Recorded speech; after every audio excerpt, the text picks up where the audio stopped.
take the red pill, you stay in Wonderland, and I show you how deep the rabbit hole goes. Is this the real life? Is this just fantasy? I'm a human being, god damn it! My life has value! It's time to ask yourself what you believe.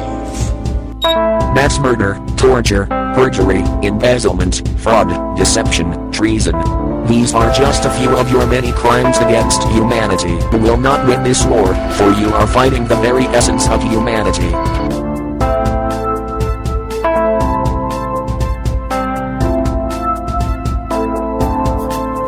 Hi, welcome to Truth or Talk. I'm April Bowden. I'm Virstyne Henry. Please check out our website at truthertalk.com. You can find archive shows, our essays, our store. We have a small store with shirts and Liam Sheff's book. We also have a campaign to support the Dortch family if you have a chance to check that out. So it's a family, a friend. They are being harassed by the police state. So anyone wants to look at it, they can click on it and listen to the radio show they did with the Gnostic Media podcast and find out what's going on with them. Let's see if there's any way you can support them. So, hey, what's up, girl? What you doing? Nothing. I'm interested to meet our guests. I always love when we have people that are not in America. I mean, I love when we have people in America too, but it's interesting to see other people's points of view from other parts of the world. I mean, that's what I'm trying to say. Other people's point of view from other parts of the world. Yeah, our next guest is Ole Damagord. His website, Light on Conspiracies, is at lightonconspiracies.com, and we encourage everyone to go check it out, see what kind of research he's been doing. He's well known for doing a lot of heavy research on the Swedish Prime Minister, the assassination of the Swedish Prime Minister Olaf. What was his name? Palme. Oh shit, forgetting.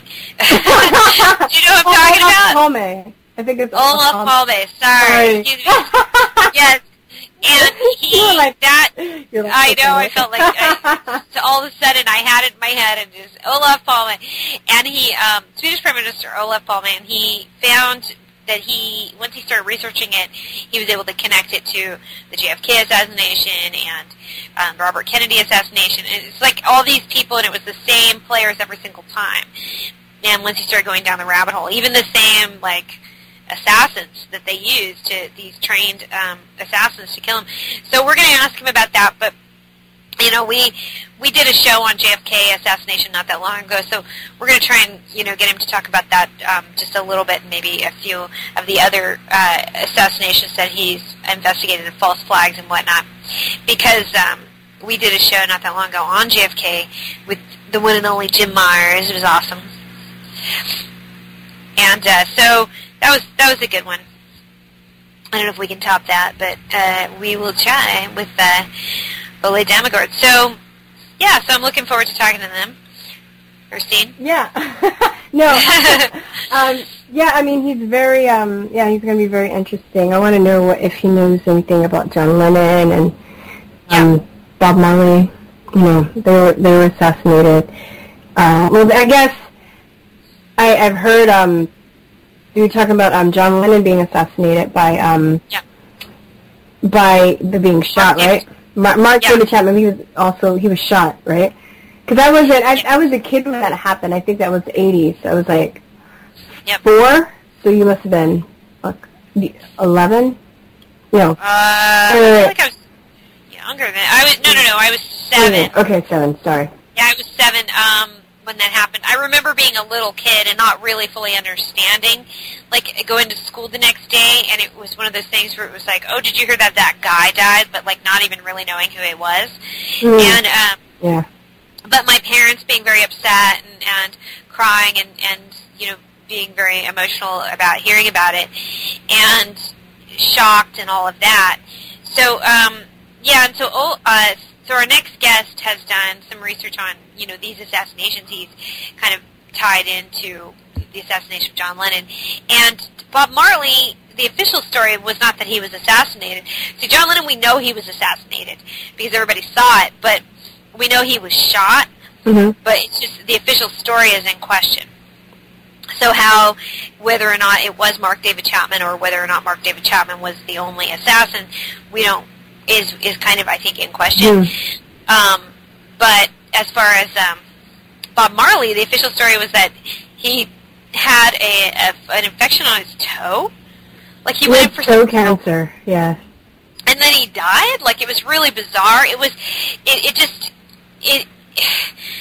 I mean, it's not that he was. The official story is not that he was assassinated, but the official story is very strange. Yeah. Like, it's kind and of. there were people that wanted him dead. You know, he wanted peace. Anybody that tries to bring people together is a threat. So. Yeah. Obviously. Exactly. And then do you get frustrated sometimes? Do you have people say, well, can't people just die? Why does it always have to be conspiracy when somebody famous dies? You know, with those people. Right. But yeah, I think it's just you kind of start to see the official story that you're told, and then you start to ask questions, and the answers that you get don't make sense.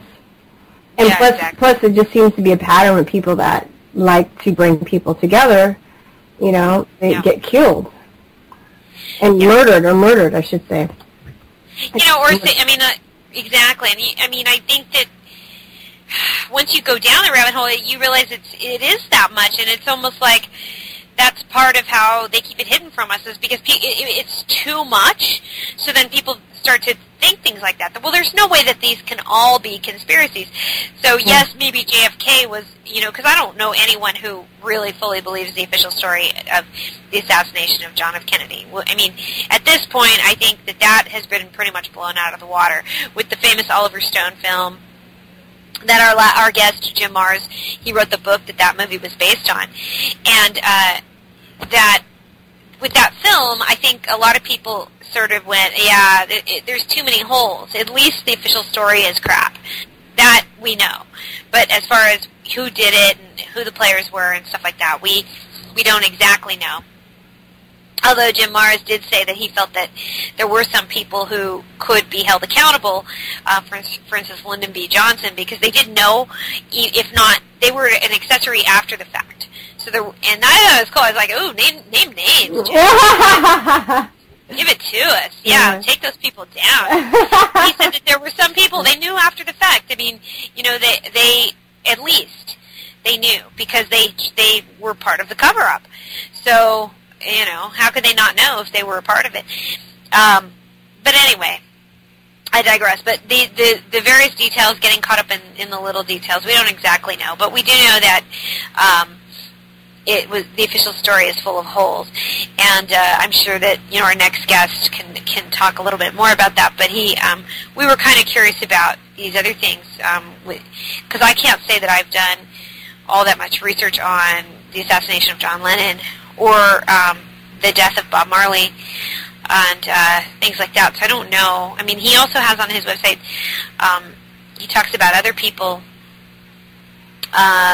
Martin Luther King, which I think that's pretty much mainstream news. I mean, not that is widely spread mainstream news, but I think that it was at one point determined in a civil lawsuit that there was a conspiracy to murder him by the U.S. government. So, and that was proven that yes, the U.S. government was found to be guilty for conspiring to murder him. You know, his family has come out and said that they don't believe that James Earl Ray killed Martin Luther King, too. Well, yeah, I mean, it's, you know, I'm sure that they checked it out and went, this is total crap. You know, and there was a sense of that people wanted to kill him. And I don't know if Ole has done research on Malcolm X. I think he has, actually. I think it's on his website, but I don't see anything under it. But anyway, yeah, because it was some kind of pattern as far as trying to bring people together, because he was separatist at first, but when he came back from Mecca, he wanted people to, he apologized and took a stance back, and he was a threat because he was so powerful and he had so many, you know, he was preaching the message of unity, you know. Yeah, he started to break away. I think he was the Nation of Islam in that moment in time was sort of using him because he was charismatic and he was able to bring a great following. And then it started to become where it was almost like cult-like. This is, at least, I mean, from what I understand, and I've read a little bit about this, but I've also, take some of this with a grain of salt because it was from the movie Malcolm X by Spike Lee. And so, have you ever seen that? I saw it a long time ago, but yeah. Yeah. And they allude to that. I remember the Nation of Islam who was accused of assassinating Malcolm X, but they allude to the fact that there could have been a greater conspiracy because Malcolm X did confide in some people before his death that he felt that he was being followed by the FBI and that he was being harassed. He was being harassed, that we know for sure. By whom we don't exactly know, but he did feel that there was that it wasn't just the Nation of Islam. He thought that there were people within that organization that maybe had turned on him and were trying to sell him out to the intelligence community, the FBI, the CIA, and that somebody was plotting to assassinate him. Now he thought that someone was going to try and kill him, and they actually. I think there were attempts on his life before, and eventually he did get killed. So Ole, our next guest, has written a few books, and you can find him on his website at lightonconspiracies.com, where he talks about the connections between some of these assassinations, which once you go down the rabbit hole and you do see you don't necessarily know all the gory details, but you do see a pattern that's similar. Yes, exactly. And that's where you can sort of start to go, oh, well, that makes sense to me, that maybe he's right, that there's, it could be the same people, because why do they do the same kind of, the same kind of MO every time, or it's like some MK Ultra guy, like with the Mark David Chapman, who assassinates John Lennon, but then doesn't remember that he did it, like 10 minutes later. And the same thing with Sirhan, who assassinated Robert Kennedy, goes to the official story. He didn't remember it either. So you kind of go, well, what do these guys remember doing anything? And then, of course, Lee Harvey Oswald, who was the official story that he assassinated JFK, he just outright said he didn't do it. He said he was a patsy. So I believe him. Yeah. I don't think he was necessarily a good guy. He was tied to CIA and intelligence, but did he assassinate John Kennedy or have anything to do with it? I doubt it. I think if he did have anything to do with it, it was very loosely and peripherally, but did he shoot him? No. Yeah. I don't think so. So it was, I doubt it highly. And, that's one of the things that, that's one of the first kind of like conspiracies I became aware of. I don't know about you, but when I think I saw that movie when I was like 19 years old, and that's when I first learned that the JFK movie, that my dad was into that shit, like when he was younger, that he had been, he was a truther, or at least in that regard, I never knew growing up. I had no idea. But then by the time I was an adult, a young adult, like 18, 19 years old, and that movie came out, and we went and saw it, and I was still living with my parents, and we went to see it, and afterwards we stayed up until like 2 in the morning talking about the JFK assassination, and I found out that my dad had been one of those, like, that was researching it and going, oh yeah, it couldn't have been Lee Harvey Oswald because of this reasons, and this is pre-internet. So he was, I don't know where he probably went to the library, oh my god. Yeah, he went to the library and just like looking up old newspapers. What's and stuff, that? And he did think that, he did believe in the official story, and he wasn't the only one. I mean, he and his friends would have, talks about it, and who was controlling the world at the time, and who possibly wanted Kennedy dead. And also then when, of course, Robert Kennedy was assassinated as well, they said, well, there it is. You know, there's a conspiracy. Somebody is trying to take certain people out because then they can. It's not just that they want to take these people out; they want to overthrow the government and put in their own people. And so that's how they start doing it. They start taking out the big players. And it's like chess. It's a big old game of chess. Exactly. And so anyway, but that's I digress because our next guest can certainly talk on all of this stuff a lot better than I. He's done years and years and years of research on it and has several books about it. So we are going to take a short break, and when we get back, we'll be talking to Ole Damagord of Light on Conspiracy. So stay with us, folks. Hello, thanks for having me on your radio. Even though we're not from a famous rock and roll band, if we were, even though we sound a little like we are, we definitely wear a Conspiracy Realist t-shirt, because they're gear, aren't they? Oh yeah, they're really gear. I want to write a song about them. Conspiracy Realist t-shirts at truthatease.com. I gotta think of the middle eight. Shop.truthatease.com. What does that mean? It's the internet. What's that? I don't know. It's a net. It's between things. Shop.truthatease.com. What's that? It's where you get Conspiracy Realist t-shirts. Oh, gear. Welcome back to Truth or Talk. On today's show, we are talking to Ole Damagord. Ole is a prize-winning author and has written several books. He's an investigator, former journalist, and more. For more than 30 years, he has worked very hard on solving the mystery behind the assassination of Swedish Prime Minister Olof Palme. Something that has turned out to be a very dangerous task and has cost the lives of some dear friends. Not only does he humbly believe that he has managed to solve one of the century's biggest murder mysteries, his extensive research has also revealed incredible links to other political events, like the killing of JFK, John Lennon, Robert Kennedy, Che Guevara, Salvador Allende, Pablo Neruda, and many others, as well as the cold-blooded sinking of M. Estonia, taking almost 1,000 innocent lives. Please welcome to the show, Ole Damagord. Hello, Ole. Good morning. How are you? Or good evening. You. Thank you so much for having me on the show. You're welcome. You're welcome. And then, Ole, your website is lightonconspiracies.com, and your most recent book is Coup d'etat in Slow Motion, correct? That is correct, yeah.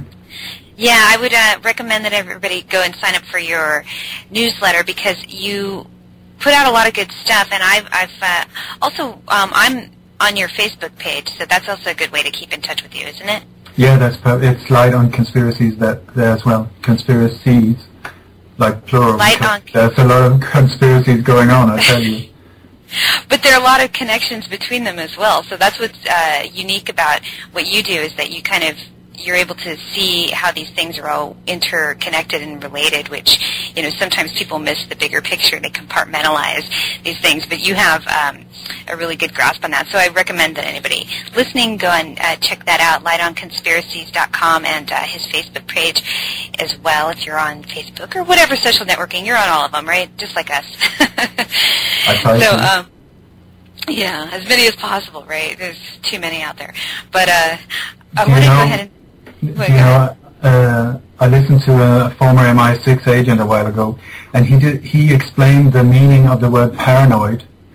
The correct meaning, as far as he explained, was that it's the ability to see when things are connected, that an ability that nobody else sees. That they cannot see these events being interlinked.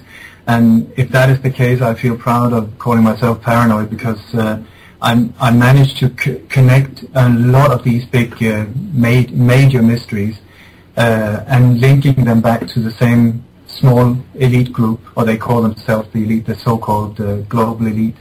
And what I also found during almost 30 years of research is that not only is it the same power group behind the JFK assassination, Robert Kennedy, Martin Luther King, Che Guevara, the Watergate, Iran-Contras, 9/11, and so on. It's the same group with some rogue elements moving in and out, but they've also used the same team of assassins to a great extent. And this is what I specialize, trying to find out exactly what they've been up to because these people have been very, very active for decades. So that's my background, I thought.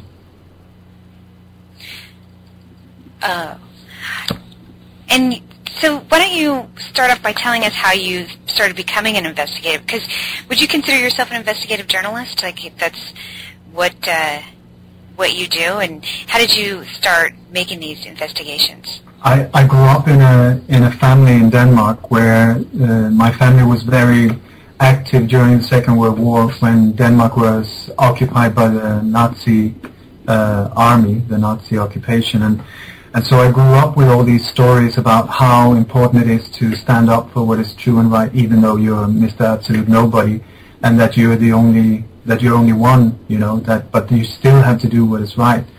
My granddad did these things. He ended up in jail for helping Jews, and my dad was in the resistance movement. My grandmother's sister helped smuggling weapons in baby cots and so on. So I don't know how, it was somehow I got it with me from childhood and so on. Then when I was, one of my first jobs was as a journalist, so through that job I started learning how to ask questions and also not buying into the official version every single time that I'm being fed it, but also to listen to what is not said, how people avoid answering questions or the way they say things, but where there's a hidden sentence in between, So it gave me, I'm very grateful for that because it has helped me to track down lies and find out what they're trying to hide and so on.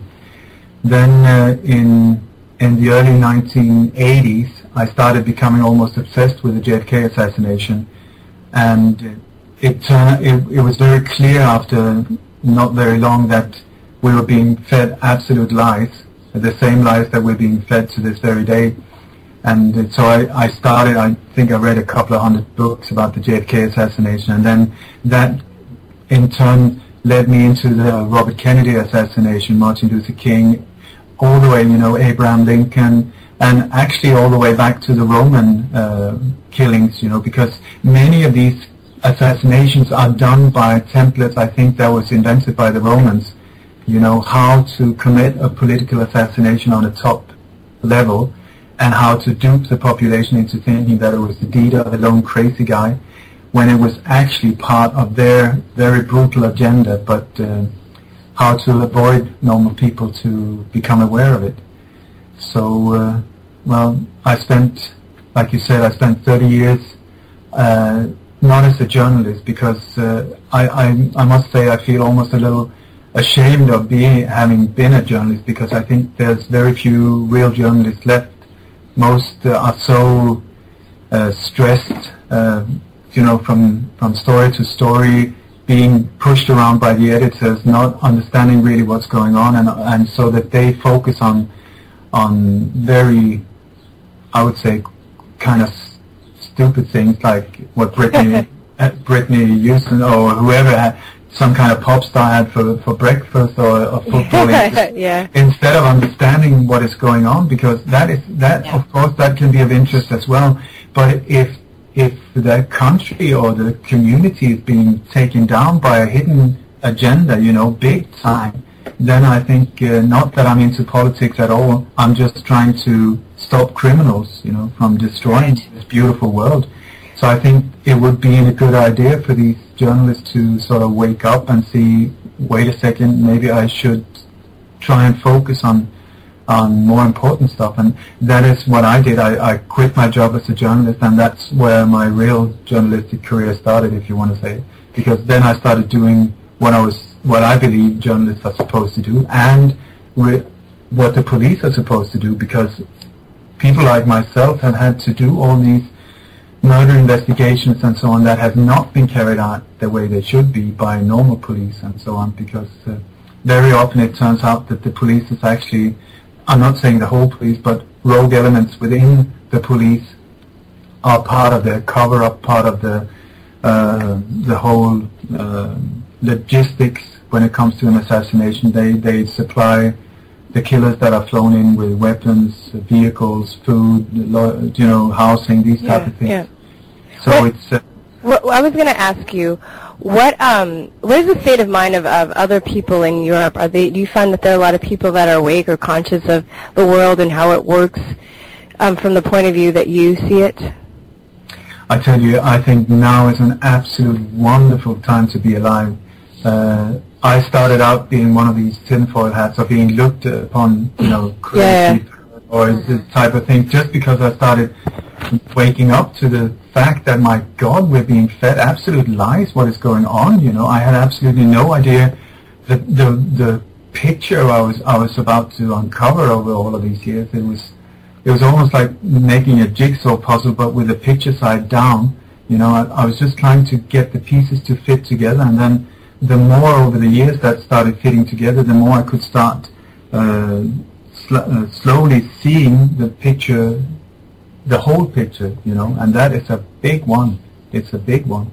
But like I said, I was very alone for many years, but then since the last, I think 3, 4, 5 years, there's just this amazing booming, of awareness going on a global scale, where people are just popping up all over the place, being so aware and so awake suddenly.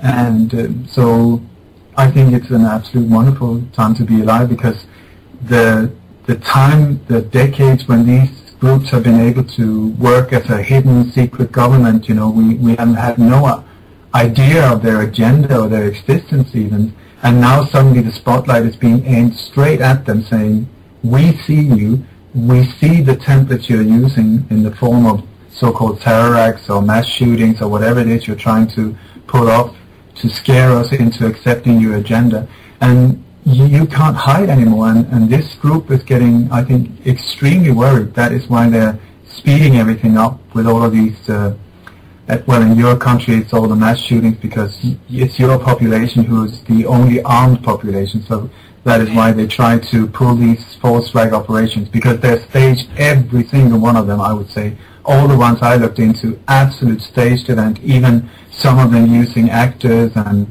on a low budget, and so sloppily made nowadays. At least in the old days, with JFK, 9/11 and so on, good budget, lots of time to prepare, good skilled people involved. Now it's just like, it's like in the film industry, let's make Rocky 18, let's do it again and again. Same theme, but different, we need to change the bad guy. I have a question. Do you think that it's sloppy because you can see more now, because you're more aware of how these things work, and you're like, oh, that's sloppy? Do you think that, you know what I mean? Now you think you think that they've gotten sloppier as a result of their arrogance and thinking that, they've been getting away with it for so long, they can just, they don't really have to be as meticulous about planning. In the old days, even though they knew that they were untouchables, they would get away with murder, literally. But at that time, in the old days, they put a lot of effort into trying to get the details correct, and that made it very difficult for someone like myself to really find out what was going on. But at the same time, the arrogance of them feeling untouchable also made them do mistakes that no normal crook would do. But now they have it's called the strategy of tension that they've used since the early 1960s and onwards, when they inflict terror on a society to get the population to say, oh my God, we need protection, and then they will welcome my Robocop army and, tanks and drones and all of these things. The more terror I can inflict on society, the more normal people will accept for their protection that I move in with absolute mayhem. Hegelian dialectic, right? That's the one. Yeah. Problem, reaction, solution. You're spot on. That is the one they use all the time. Right. And when it comes to sloppiness, it's just like now the agenda is they need to do a weekly scare. And if you check out these things, they will come on a weekly, very static, like this week, shooting on the week, where should we go? Oh, go for Seattle. Next one. Seattle, where haven't we been? Oklahoma City. No, let's do Las Vegas. Okay, next one will be maybe East Coast. Spread it out, but it's very static, boom, boom, boom. And then maybe the agenda, because they fear that we will see what's going on before it's too late for them. So they're trying to push us into this, I would say almost like a prison cell, push us in there so that they can get total control of us before it's too late for them, because we will have sussed them out. This is also why I put a lot of effort. I mean, I made, I don't know, hundreds of interviews the last few years, and where I put a lot of effort by explaining the exact templates they are using. This is not templates I found on paper, but I've just seen the patterns of how they pull these things off. And so by exposing the methods and the templates, then people themselves can see the next time a so-called terror act is blamed on a lone patsy, or an assassination is blamed on a lone patsy, or a group like now it's the truth seekers are the ones that they have problems with. Or soon it will be the homeless, or some group they need to get rid of anyway. So by exposing these templates, then hopefully the spotlight will be stronger and stronger on them, saying, you won't get away with it. We see you. We see what you're up to. So this is why also I urge people, when you hear about drills, upcoming drills, because the drills are nowadays part of the template. They very often have a drill with the exact same scenario as the so-called terror act that they're going to pull off. So in the middle of this drill, suddenly it goes live, and the people involved, many of them don't even know that it's gone live. They think, oh my God, the explosion, and look at the dead bodies. My God, it looks so real, and not understanding that sometimes it actually is real, like in London when they did that and so on. So I think that happened in Boston too. The Boston bombing that happened last year. It was partly a drill, and some people didn't know that it was real. And then we saw a lot of the pictures that they showed us were actually of the drill, if I remember correctly. Yeah, as far as I know, it was not even a real event. It was the whole thing was set up, And this is what you see repeatedly, especially in the U.S. But I must say that I've just come back from the so-called Bilderberg meeting in Copenhagen, and I think. I humbly think that I was part of defusing a massive false flag operation there right outside the hotel. I can go into some details if you're interested, because that could have been a major blow globally, I tell you. Yeah, sure. You were at the Bilderberg recently in Copenhagen? Yeah, I was invited up there from the Truth Movement in Denmark, and so I was one of the key speakers together with Luke Rudowski and Dan Dix from Canada and so. But the thing was that when I came there, the Bilderberg group, for the listeners who might not be aware of this group, they are part of this hidden global government, I will call them. They've been around since 1954, when they were created in Holland, in Hotel Bilderberg. That's why they've chosen this name. They might as well call themselves the Oompa Loompa group or something like that, but they chose the Bilderberg group. And what the agenda with this was to have a steering committee that would invite people from all different countries, NATO countries and Western countries mostly, to pick out key people in key positions from every single country, so that they can control them without the population being aware of it. And a country that, like the size of Sweden or Germany or Denmark, like with 15 to 25 people, but in the key position, you can control that country more or less, push it. This is like people in media, the royal families, the bankers, business, you name it, communication, military intelligence, Google, these type of people. When you get the key people in there, then you can more or less push the world in your agenda, in the direction you want it. And this is why the last 200 pages of my book, Coup d'etat in Slow Motion, it's almost 1,100 pages long, I tell you, because it's so intricate and so connected with so many of the other conspiracies that looks like they're separated, but I tell you, they all hang together. And these 200 pages are just membership lists, and also the agenda that has been leaked out, and the locations where they've been meeting, because every year they meet in different locations, super secret, and it's only I think it was 2013 was the first year they couldn't deny that the group actually existed. And then 2014 they went totally open and said, more or less open, and said, we're going to meet in Copenhagen. So I went up there. I flew in from Spain, and I went there. And the thing was that normally they don't want anyone to look in or have any knowledge of what's going in there. So normally they have massive security, police, armed police, military, helicopters around, snipers on the roofs, bomb-sniffing dogs, the whole shebang. And very often the hotel is quite isolated and with no possibility to look in for normal people and so on. So this year when I came there, I thought, okay, it's going to be like it is normally.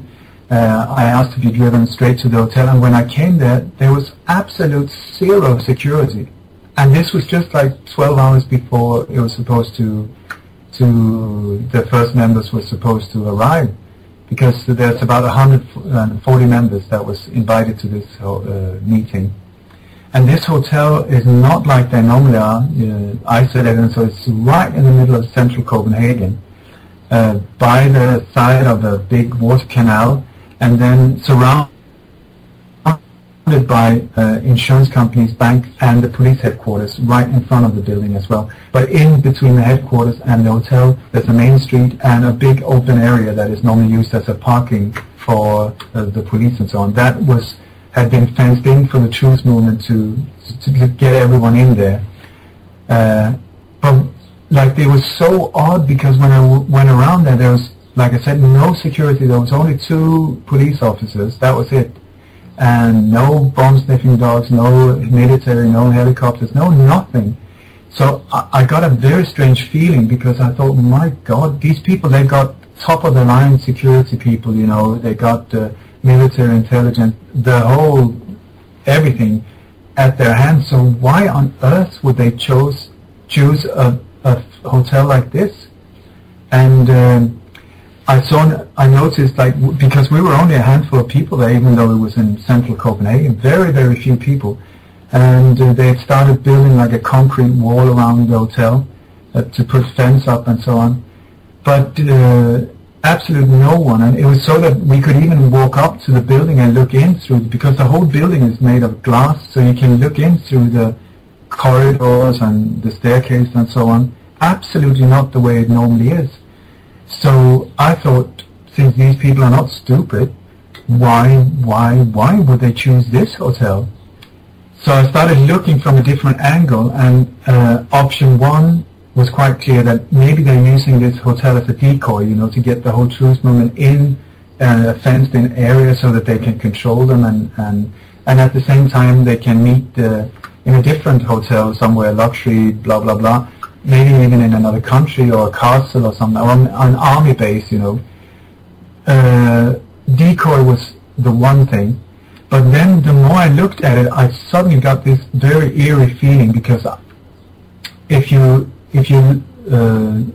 used to look at false flag operations, which I have spent decades doing, they have a very, very specific way of setting it up, and the choice of location, the choice of the buildings around, the choice of the building they intend to blow up, and so on. There's all of it following a template again. And suddenly when I looked at this area, I thought, oh my God, this could be the perfect scenario for a false flag massacre, really, to knock out the truth movement. Because back to the old Roman tactic, problem, reaction, solution.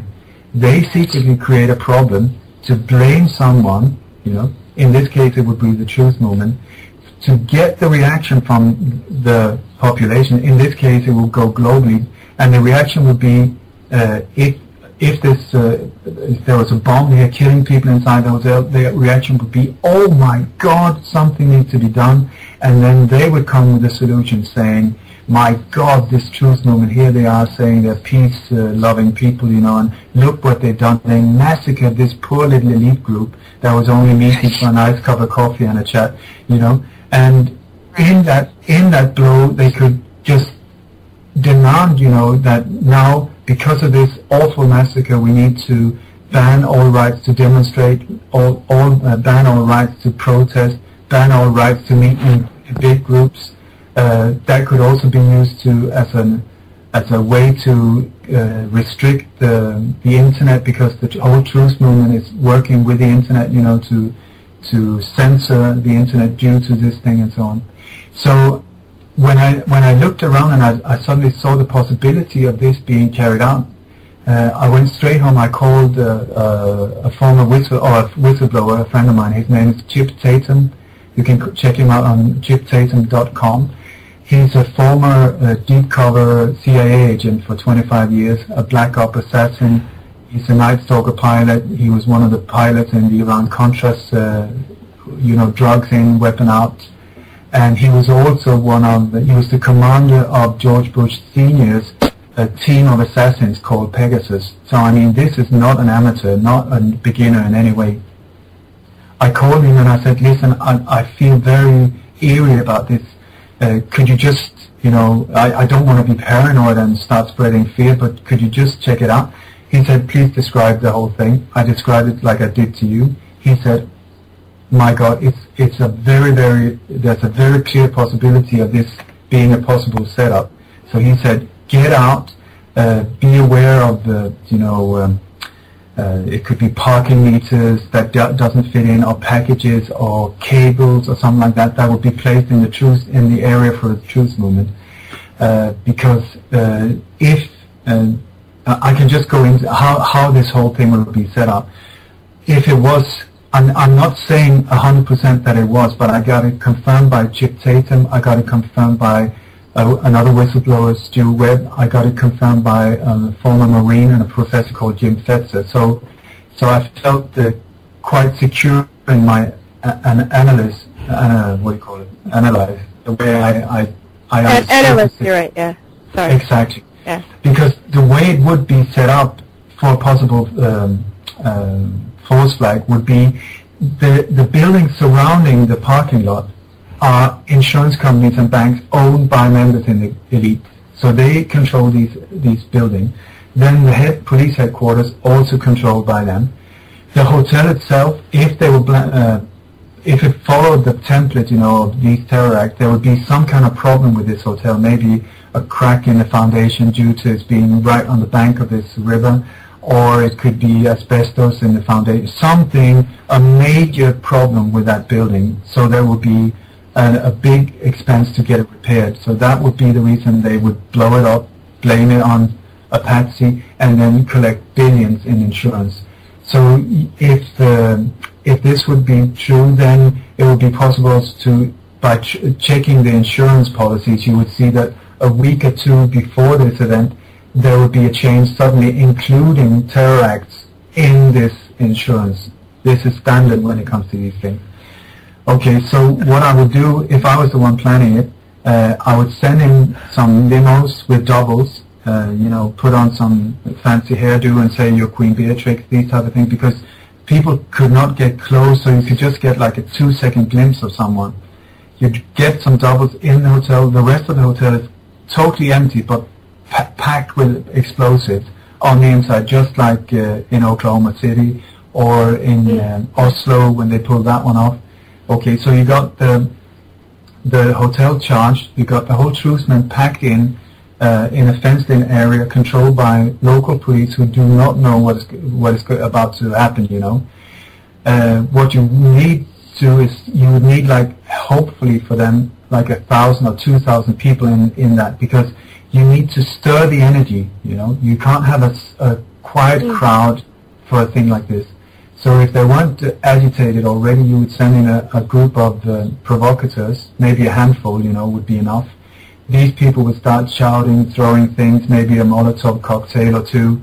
And if that wouldn't be enough, then another part of this provocateur team would dress up in Danish police uniforms and then arrest someone, who would also be one of the provocateurs, drag him in front of the whole fenced-in area, right in front of the whole crowd, totally innocent. This guy would be screaming, maybe they would hit him or something like that. So the whole crowd would go wild, let him go, let him go. And then once that whole thing was going, then suddenly, boom, out, you blow the whole front of the hotel. It lands on top of the truth movement, killing people, blowing them to pieces, but not hitting any of the surrounding buildings because it's totally open, and if you aim the explosion in a correct way, it will just go straight forward. And then right away in media, you would pump out these horrific images of blown up people, and all of this. You would have aerial photo as well with helicopters. You would have photos from teams in the building surrounding them, the whole place, so that you have all different angles, and a team in the street level with a wide angle covering both the truth movement and the front of the hotel, so you could get all of that on film. So what I did when I got it confirmed by Chip and the other people that my suspicion could be right, I'm not saying it is, I'm just saying that there was a lot of things aiming in that direction.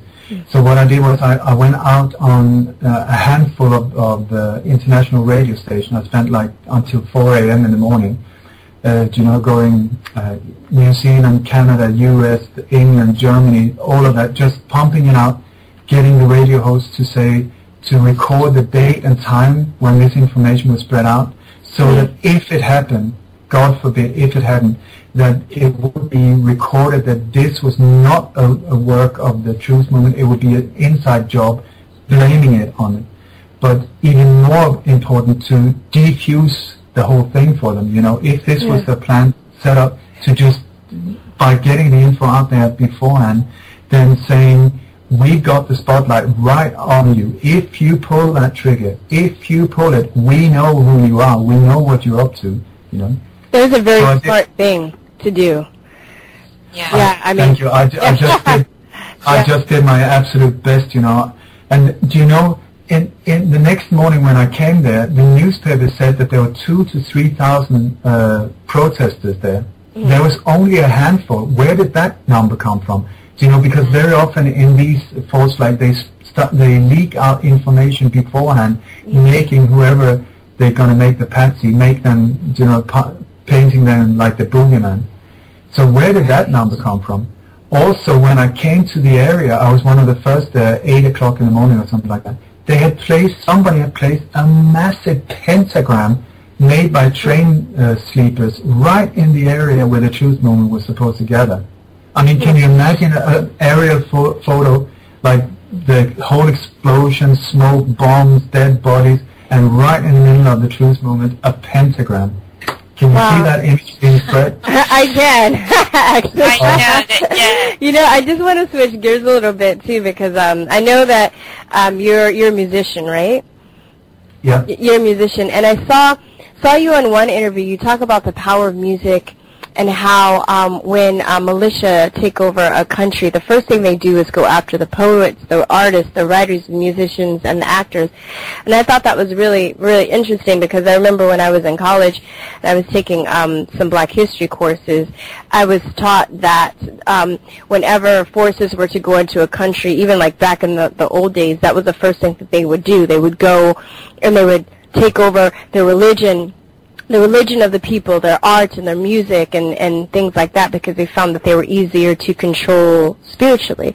And I feel like, one of the ways people, because you just talked about Bilderberg and how they're really good at, and that they're, manipulators, right? So it seems like these people are very manipulative. They know how to manipulate situations, but they're not really good at creating things.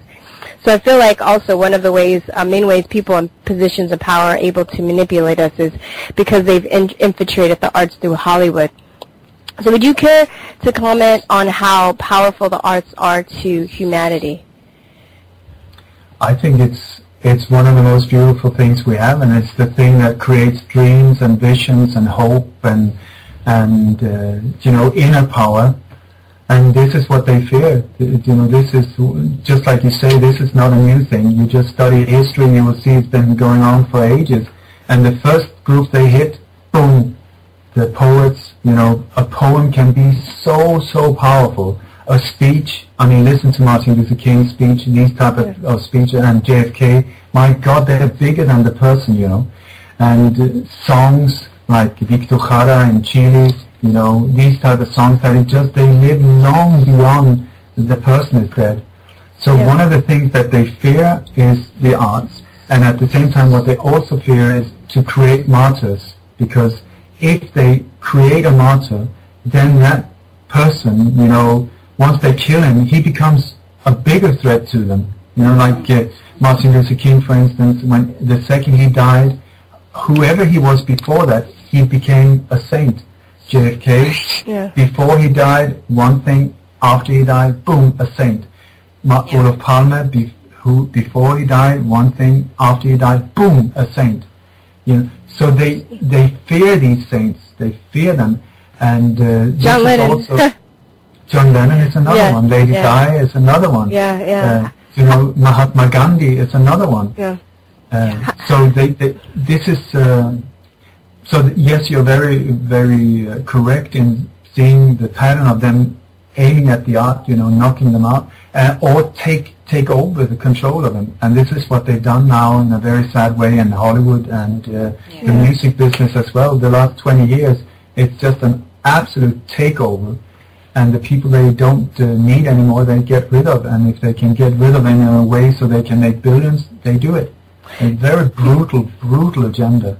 You know, you talked about how they use patsies and stuff, and now since we're segueing into the music industry, when you were researching the John Lennon assassination, do you believe that Mark David Chapman was possibly an MK Ultra victim? Totally. He had nothing to do with it. Absolutely nothing. He was just the chosen guy. You know, these patsies are every single time they're totally innocent. Sirhan, you know, Robert Kennedy, Mark Chapman. There's so many of them, and they're rotting away in jail because we're so asleep, not waking up to the fact is what's going on, and then get them out of there. Because my God, these people are nothing. They've done nothing except being in the wrong place at the right time. You also mentioned that in the John Lennon assassination that there was evidence of a second shooter, and so can you talk about that a little? Yes, if it's okay if I rewind a little. Sure. In the early or the late 1950s, early 1960s, President Dwight Eisenhower approved of a plan to put together a team of highly skilled assassins that could be used globally to be sent out, you know, under the control of the CIA to take out whoever they had problems with. And this was not the idea. This did not come from Eisenhower. It was the former CIA or the CIA director Allen Dulles, who is very central in many of these atrocities, and other people from the CIA who put together this idea. And the man who was put in charge of making it real was the Vice President Richard Nixon. Now, Richard Nixon used some hardened veterans from the CIA, and what they did was they recruited mostly exiled Cubans in Miami that was trained in everything from jungle warfare to blowing up things to all types of assassinations and so on. And this group that they created was called Operation 40 or Group 40. And the paymaster for this group, not the guy who paid himself, but the guy that funneled the funds into this group to be used globally, was a man by the name of George Herbert Walker Bush, George Bush Sr. Oh, God. And his father, Prescott Bush, was doing exactly the same thing, but doing the funding of Adolf Hitler's war machine. You know, so we're talking about the same group of people going way back in history. Now, when you start looking into the members of this Operation 40, these assassins, it is mind-blowing what these people have been up to. Because when you track these members and their deeds, hideous deeds, they're just all over the place. They were in Dealey Plaza. They were a major part of the shooters there. I can go into great details about all the people involved, the location, who and so on. A major part of the shooters and spotters and breakdown guys were from Operation 40. People were taking part of the killing of Robert Kennedy, some of them Operation 40. The Watergate burglars, Operation 40. And also 23 years later, after the JFK assassination, some of the people in Stockholm when Olof Palme was taken out was connected to Operation 40. Wow. You know, and it goes on and on. Robert Smith in South Africa, Uwe Barschel in Germany, Salvador Allende in Chile, you know, so many. Orlando Lettier, they blew up in Washington, D.C. in the car bomb, Operation 40. But now we come to John Lennon. When the evening when John Lennon was shot, he was just about to make his big comeback, you know, and he was just in the middle of planning a big peace tour, going, I think, first in the States, and then it was going to go global. And the problem that this so-called global elite, I call them the lightless or the minority, because they're such a small group that it's an absolute joke that we're letting them get away with this for such a long time. But the thing that they fear is the truth and peace, because they are behind a very, very brutal death machine that is just spreading death, terror, and destruction all over the globe. I tell you, these people are behind so much of all of these atrocities that make us think that the world is crazy. It's not. There's a small bully terrorizing the neighborhood, you know. And it's only by us being asleep that they get away with it. So anyway, back to John Lennon. He was just about to make his comeback, and he arrived from the studio together with Yoko. They arrived in a limo, and Mark Chapman, the guy who was blamed for the assassination, he was standing to the right when they got out of the limo. Yoko started entering the building, and John followed like 5-6 meters afterwards.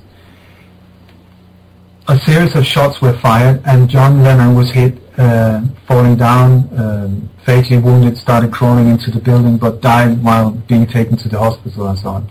Now, if you look at the crime scene, I always approach a crime scene with what I call Farmer Brown logic. You know, 1 + 1 = 2. If anyone tries to persuade me that it's 72, they're lying, and there's a reason why they lie. And if you track that down, why they lie, you will find the real motive, you know. And so when John Lennon was shot, was he shot from the angle where Mark Chapman was standing, which would be from the back and to the right? No, he was hit straight from the left, and some of the bullets were so close that they almost had the same hole of entrance, you know. So who was standing to the left? I would say, being Farmer Brown.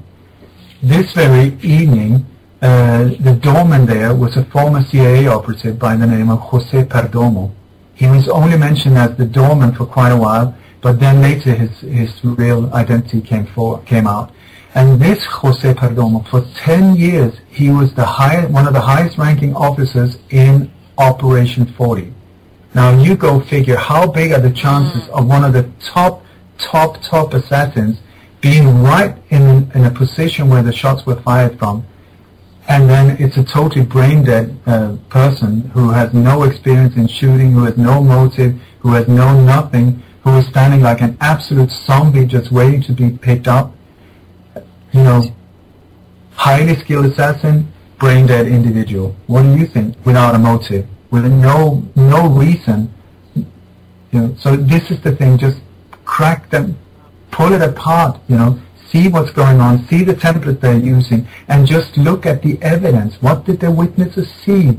If there's an explosion in one place, everything from the epicenter would be where the explosives were. But in most of these false flag operations, we're being told that, oh, the bomb was placed here by this crazy guy. Well, the explosion came from inside the building, so that really tells you straight away that something wrong is going on.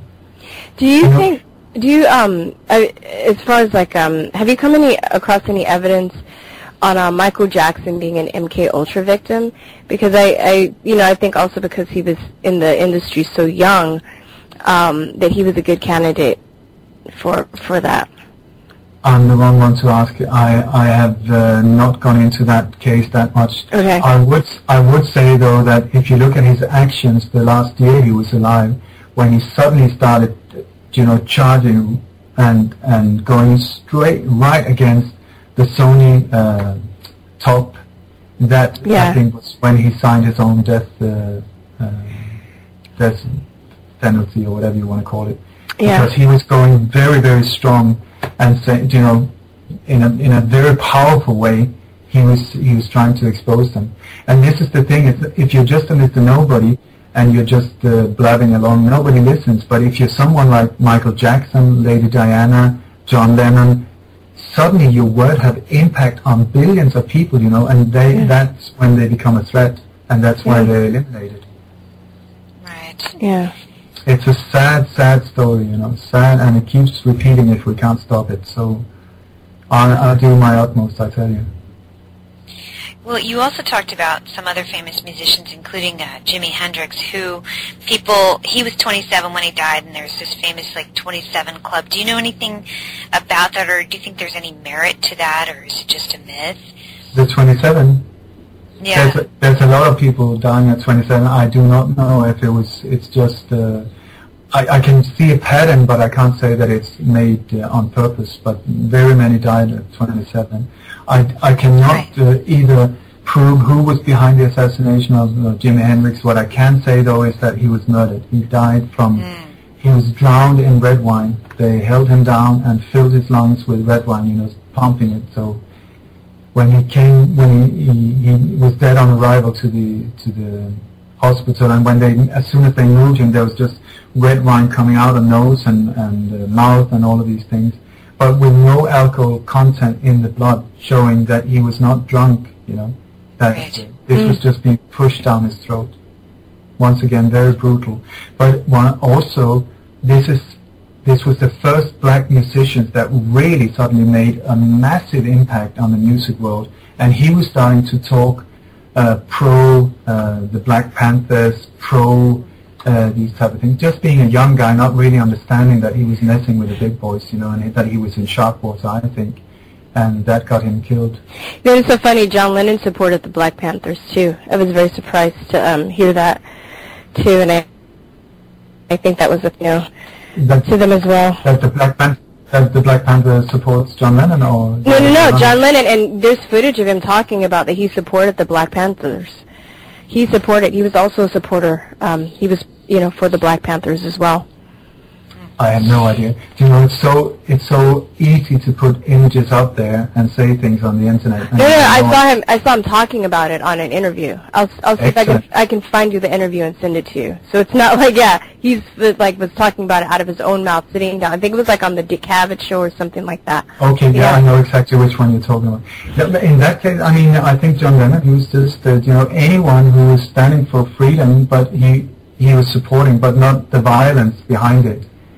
I think he was talking about his 12-point system and stuff, and a lot of, I think the original Black Panthers, their agenda has been misinterpreted. I think that the modern day Black Panthers maybe aren't as they're more violent and nonsensical, but the original Black Panthers, they were into defending themselves. They weren't really into. Anyway, I'll send you the.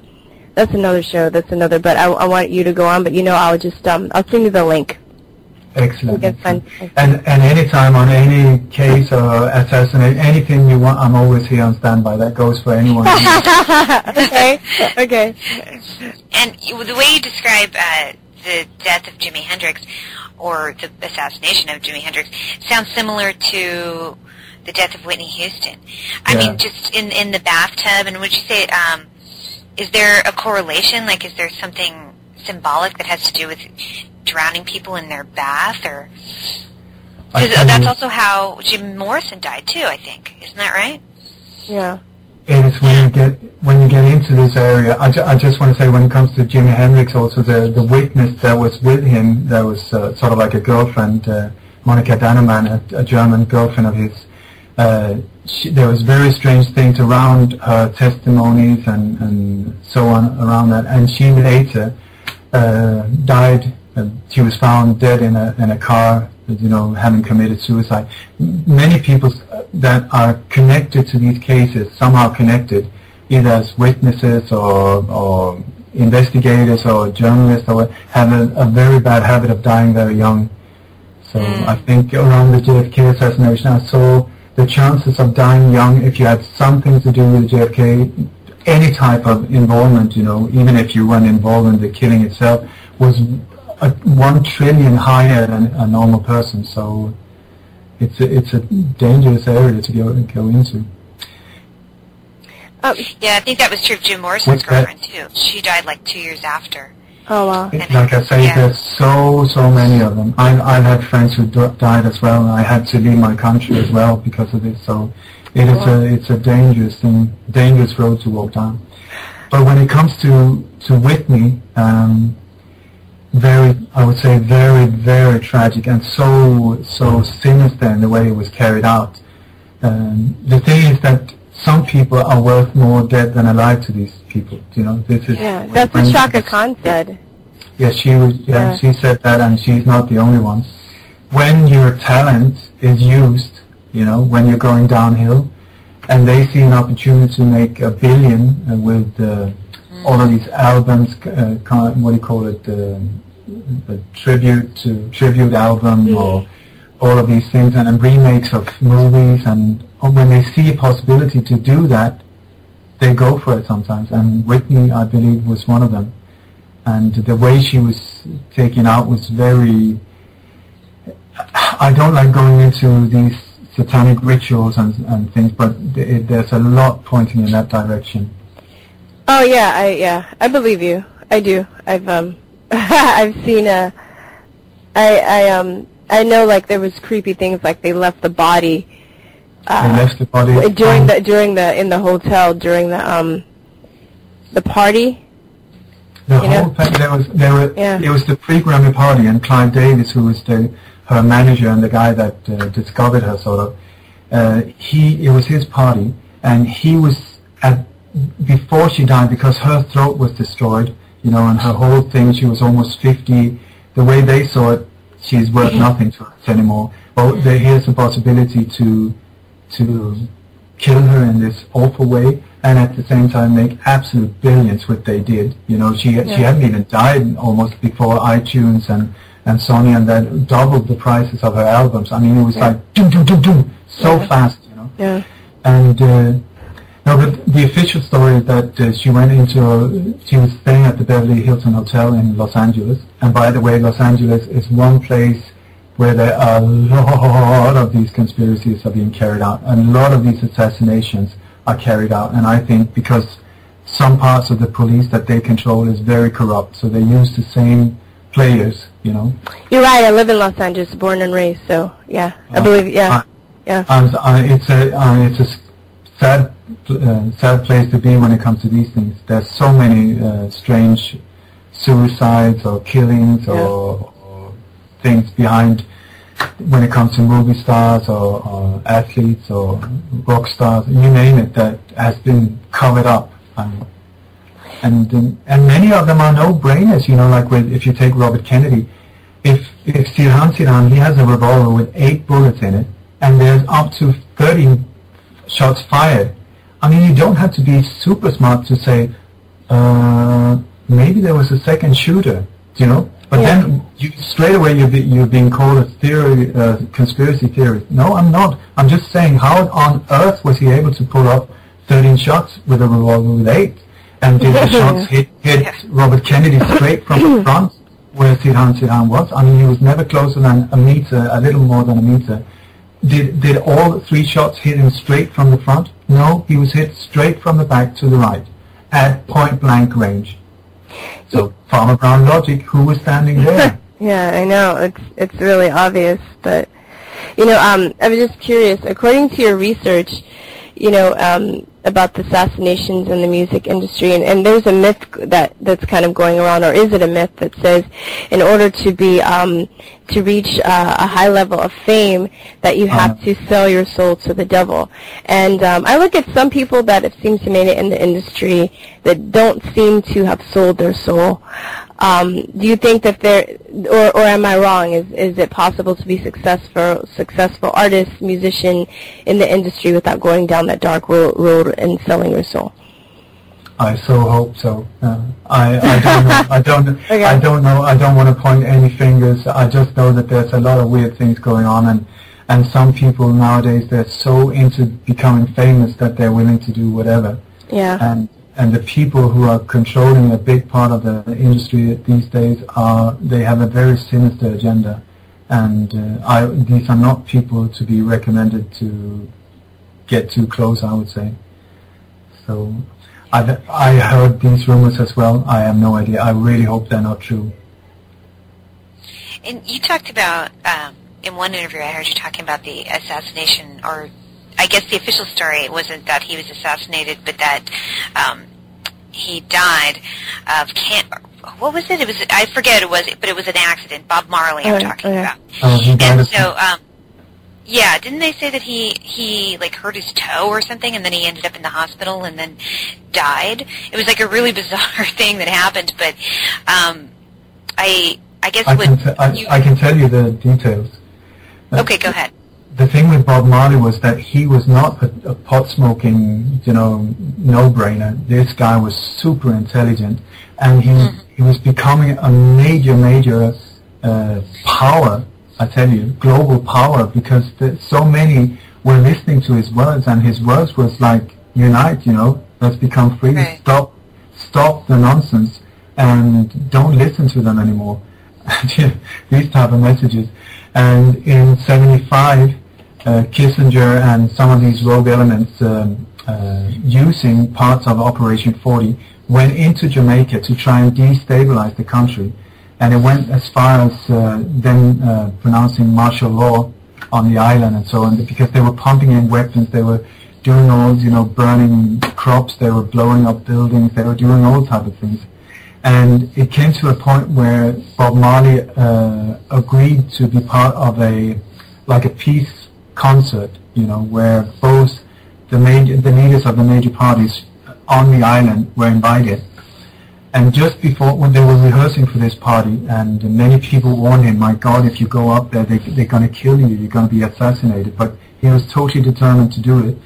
And just, I think it was a few days before the concert, an armed group went up, and they were in the kitchen, Bob Marley, his wife, his manager, they were just standing around chatting, and somebody just pulled the door open and started firing inside the kitchen. His wife was hit in the back of the head, his manager was hit 4 times in the stomach, I think, and Bob was, it just struck, touched his chest, and then the bullet lodged in his left arm. So by a miracle he survived. I mean, anyway, it seems like one of the guy that was the boss of this operation was a man by the name of Guillermo Posada, Carillas Posada, who was also part of Operation 40, and later involved in hundreds of terror acts and pardoned by no one less than George Bush Sr. I mean, surprise, surprise.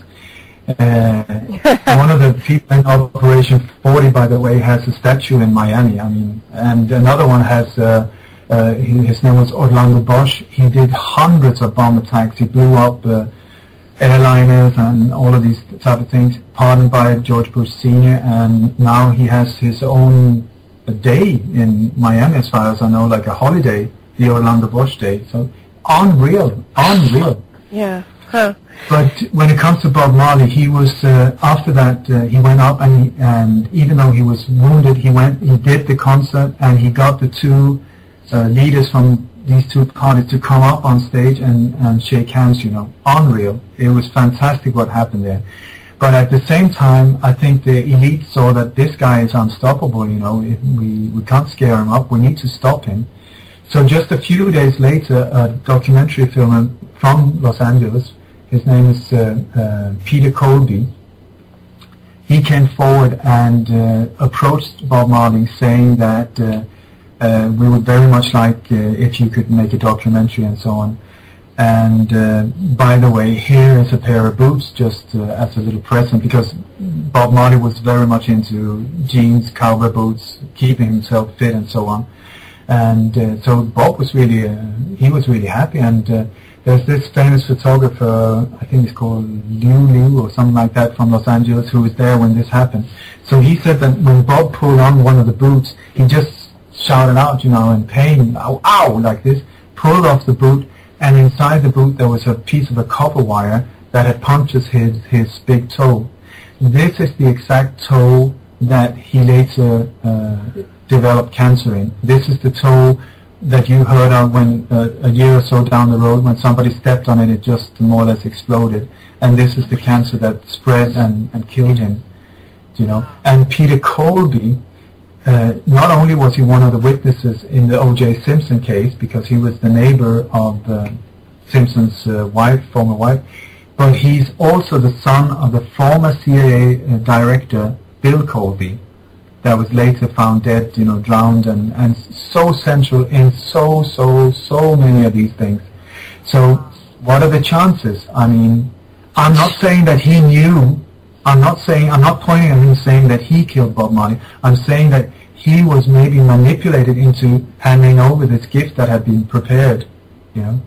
And I also think, because some people say, yeah, but how come, why didn't he die for another 5-6 years? Because he died just a few months after John Lennon.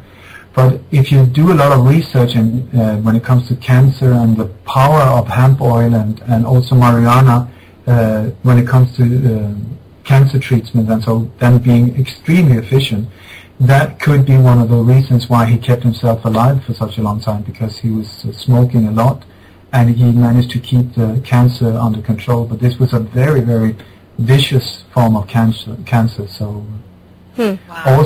also he was approached later on in the final stage of his disease by a former German doctor with a very Nazi roots, you know, from the Second World War. He approached him, how big are the chances of a Nazi doctor to say to a Rastafari man that I'll do my best to help you. I mean, it doesn't really make sense. And according to Bob Marley's mother, if what I found out is true, she said that he was treated extremely badly, you know, almost being tortured with all these different injections and you know, they cut his hair off and they didn't feed him anything, and he was just in absolute agony when he died. Oh my God. Once again, awful. You know, doing your research, you must come across a lot of like darkness, you know, in humanity, and but you seem to be very lighthearted. You're not like you don't seem bitter or angry or you know, what do you do in your spare time when you're not researching to keep things in balance? You know? I think it's taken 30 years to get to this point, because I used to be very scared. Then I was paranoid. Were you that guy that looked in the hole? With the that was you? No, but it's like you go through different stages, and I think most people that are waking up to this, what is going on, you know, it's almost like when you lose somebody you love. Yeah. You go into like a stage first of shock. My God, this cannot be true. Then you go into incredible sadness. Yeah. Then you go into anger. Yeah. It can, you know, you get furious. Then you go into, you start telling anyone around you, and they can't bear listening to you. I mean, it's just, please, can somebody shut this person up? Because what you spread out. We've all been there. I mean, you can just see in what stage are you, you know. Yeah. And then, I mean, like I say, I lost dear friends. I had to move country. I've been totally shit scared from time to time, you know. They've been after me as well. So, and I'm putting myself in the line of fire now, I tell you, big time. So it's not a game for wimps. At the same time, I've leveled out, I would say, and now I see it from a point of love. I always try to come from the direction of love.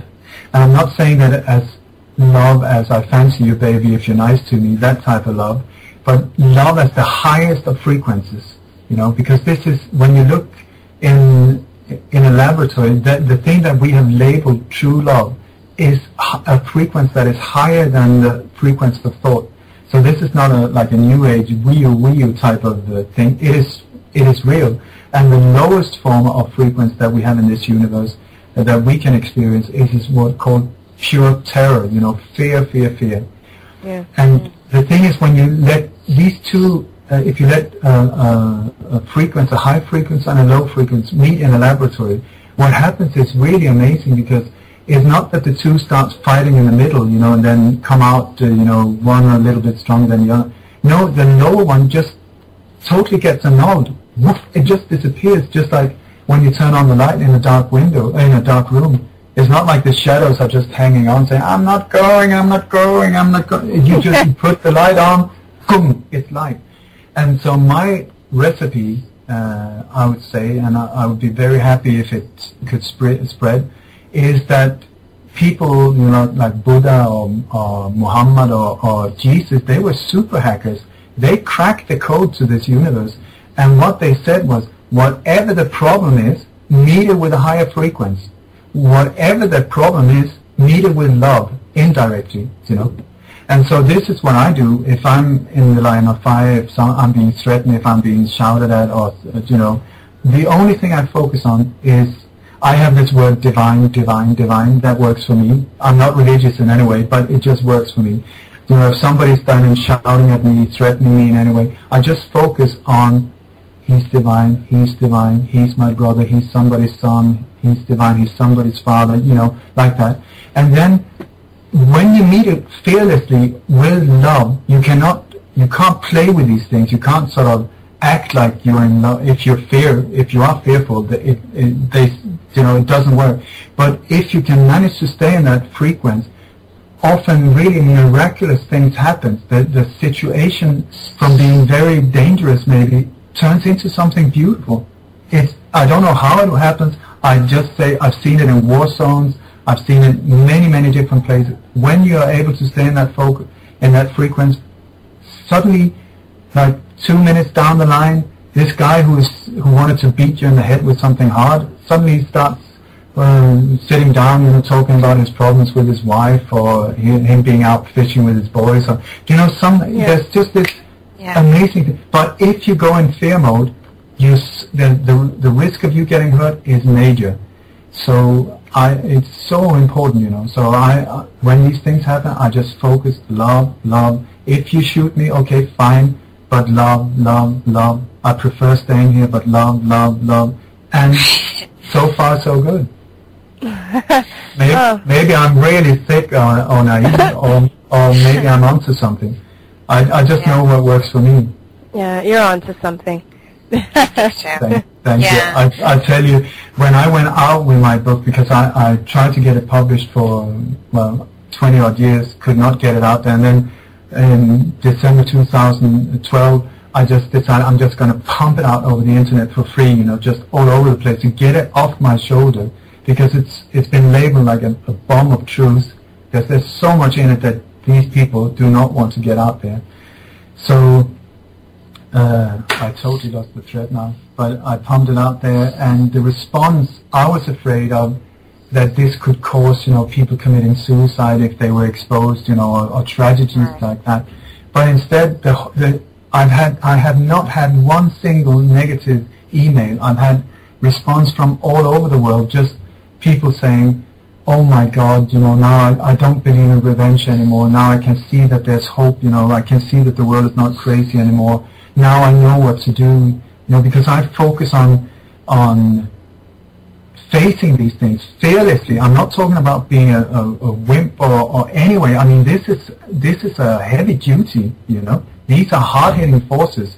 But to stand up in truth, in transparency, a total exposure. I mean, they know where I am, who I am, whatever. I'm not trying to hide. But in love, but total spotlight on them. This is the way to go, and the way to be able to deal with these things, I think, is to raise the energy you have inside.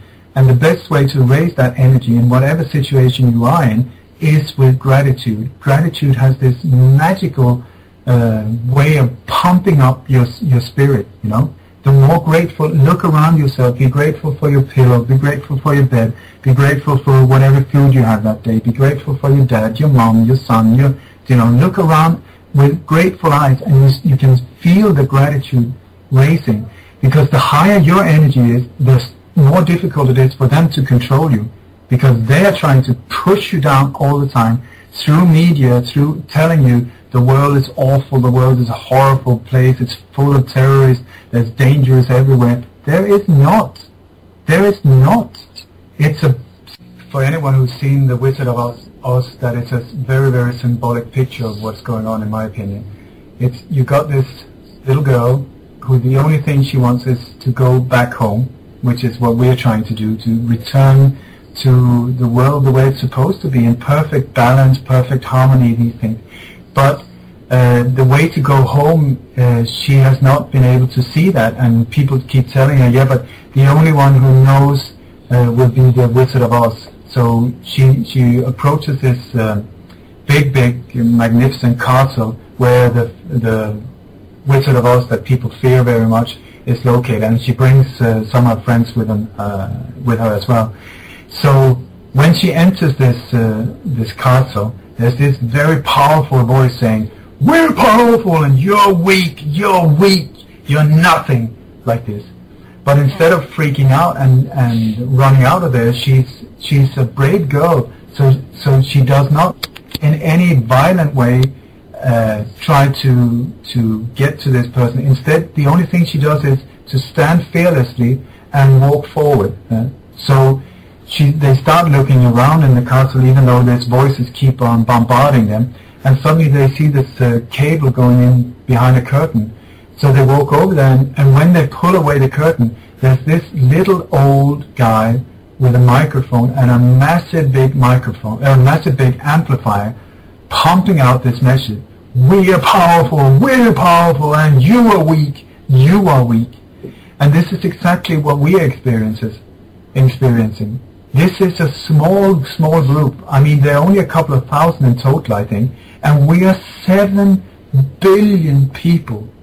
So for them to control us, it's an absolute joke and a disgrace to us. I mean, we have to be ashamed of letting them get away with it for such a long time. I mean, how asleep can we be? Incredible. But this is what is happening now, is that the drape is being pulled, and suddenly we see them. Yeah. So I would say stay fearless, see that what seems very scary. I mean, now it's very high tech, so that very few people can control a lot.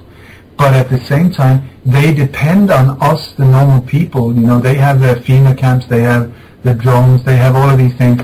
But if you take Henry Kissinger and said, "Can you please fly this drone?" he won't have a clue.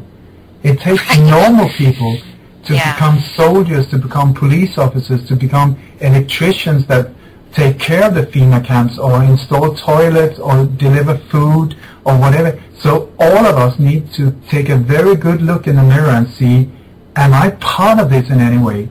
And if so, is this right? Is there any honor? Is there any value to humanity in what I'm doing? Or is it just a paycheck? And I tell you, this paycheck in the long run can be a very dear one to receive. Because if I'm correct, in a not that distant future, this group, the so-called elite that they call themselves, will be looked upon as being the enemy, and anyone who has helped them will be looked upon as traitors. Not a nice situation to be in. So I would very strongly advise anyone who see that they are part of this. It's always like always, it's very compartmentalized, so that you are not supposed to be aware of your part. But really, ask your soul, when you're in a FEMA camp and you're sort of installing a new alarm, you must think, it is a pretty weird place, isn't it? I mean, okay, it's high-tech, but my God, it really looks like a concentration camp. There are no excuses, The same with people delivering surveillance equipment or looking or listening into Skype conversations like this. I mean, listen, guys, every time I'm on an interview, you're breaking in, you're cutting out, you're shutting down webcams, it's ridiculous, Life is short. It is. And these type of things, come on. So I would say, wake up, take your power back, turn off the box that is pumping you with all this crap. It's done by design, I tell you. It's not me saying that you shouldn't watch these programs, but many of them are done by design to keep you on a low, depressed level, because that's where they can control you. Right. I would say turn it off, and after a while you will have this strange feeling inside, and this feeling will be like, my God, I'm starting to feel pretty good. I wonder what's going on. This is unusual. I'm not depressed anymore. I'm not fearful anymore. What's going on? I tell you, watch and see it happen. And then in the meantime, take care of your families, your friends, your community. Like JFK said, don't ask what your country can do for you. Ask what you can do for your country. And the same thing in all different situations. Choose love. Choose to do good. Be an example, Fearless example. And this will soon end. Happy days. Well, that was really lovely, and that was a beautiful way for us to wrap up the show because we are out of time here. And I want to remind everybody, your website is lightonconspiracies.com, and they can sign up for your newsletter. You also have a donation button. You're doing a lot of hard work, so I know that you deserve a little help every now and again, or you need a little help every now and again to keep it going. So I hope that everybody looks at your research and your articles and follows you on Facebook and gets involved. So we talked, Virstyne and I would love to have you back on the show because we had so much we wanted to get into, but that we weren't able to. So hopefully in the next week or two we can schedule you back. Anytime, April, anytime. And would it be okay if I end with a prayer? Absolutely, please do. Like I said, I'm not a religious person. I think most of the time religion is used as a political tool. That is not my way. But I'm a spiritual person, and I think I love this prayer, and it goes like this. May the entire universe be filled with peace and joy, love and light. May everyone, and especially the ones who hurt us, be filled with peace and joy, love and light. Victory to that light. Well, that was beautiful.